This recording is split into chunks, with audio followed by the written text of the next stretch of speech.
Pour faciliter l'accès au centre de passation, le test a été organisé sur 6 centres qui correspondent en réalité aux différents points cardinaux du pays. On a un centre à l'est, c'est à Ruigi. On a un centre au centre, bien sûr, c'est à Gitega. On a un centre au nord, c'est à Ngozi, au lycée de Burengo. On a un centre à l'ouest, c'est à Bubanza, à l'école paramédicale de Bubanza.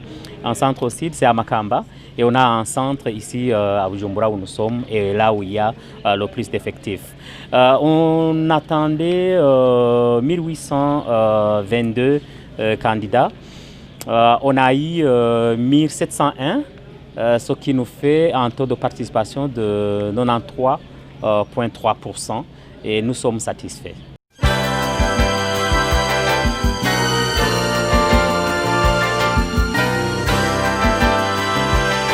Ça fait la 6e, 7e promotion que nous organisons ce genre de concours.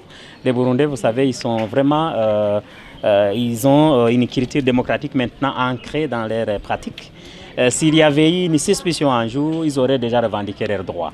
Mais si vous entendez cela, eh bien, dites-le nous et on va s'ajuster. On fait tout, on prend toutes les mesures nécessaires pour que le test soit d'abord choisi de manière secrète, soit transporté jusqu'au centre de passation de manière sécurisée.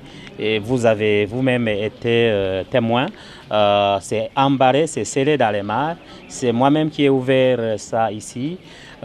Sur tous les centres, ce sont les responsables des centres qui ouvrent ces mares en présence des candidats et des journalistes que vous êtes. Donc voilà, je dirais vraiment que nous sommes rassurés, on peut rassurer tout le monde que ces tests sont transparents.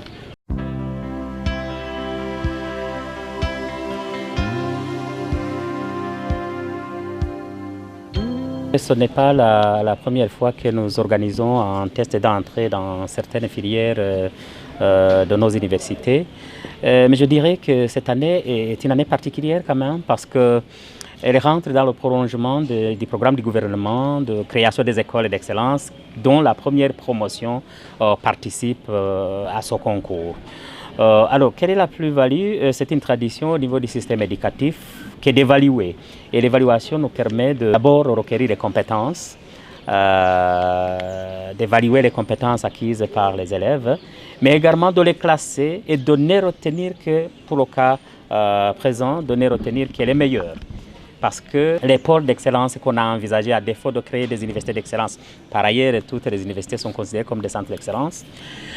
Les pôles d'excellence que nous avons envisagés, c'est notamment la médecine, la faculté des statistiques, la faculté des sciences de l'ingénieur, la faculté d'agronomie et de bioingénierie. Ce sont des filières que nous considérons comme la base du développement.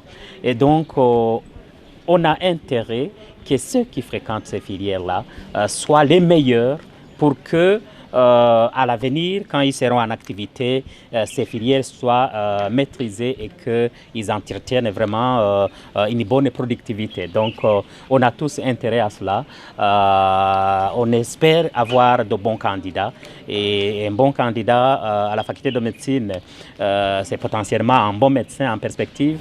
Un bon candidat à la faculté d'agronomie, c'est un bon encadreur de l'agriculture, un bon agriculteur, un bon candidat à la faculté des sciences de l'ingénieur, vous comprenez. Donc c'est dans cette logique que nous situons l'intérêt de ce test.